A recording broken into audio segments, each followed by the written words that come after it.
2026 சட்டமன்ற தேர்தலில் தமிழக மக்கள் மிக தெளிவாக ஒரு தீர்ப்பை வழங்கியுள்ளனர்.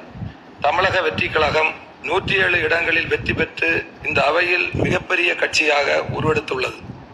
மக்கள் மாண்புமிகு முதலமைச்சர் திரு ஜோசப் விஜய் அவர்களின் தலைமையை ஏற்றுக்கொண்டுள்ளனர். ஆனால் பெரும்பான்மைக்கு 10 உறுப்பினர்கள் குறைவாக இருந்தது. அந்த நேரத்தில் ஒரு கேள்வி எழுந்தது. மக்கள் வழங்கிய ஆணை மதிக்கப்பட வேண்டுமா, அல்லது பின்னாலிருந்து சில சக்திகள், அரசியல் சக்திகள் மூலம் தமிழகத்தின் முடிவை மாற்ற முயற்சிக்க வேண்டுமா?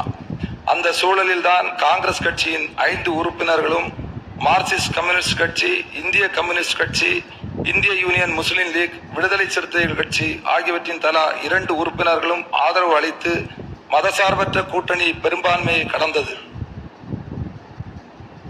முக்கியமாக மாண்புமிகு முதலமைச்சர் திரு சி ஜோசப் விஜய் அவர்கள் ஆதரவு கோரியது இந்த 5 மதசார்ப கட்சிகளிடம்தான் என்பதை இந்த அவையின் கவனத்திற்கு கொண்டு வர விரும்புகிறேன்.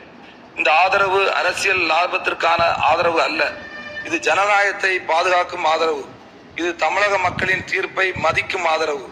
இது தமிழ்நாட்டில் பாஜகவின் மறைமுக ஆட்சியை அனுமதிக்க கூடாது என்ற உறுதியின் அடிப்படையிலான ஆதரவு.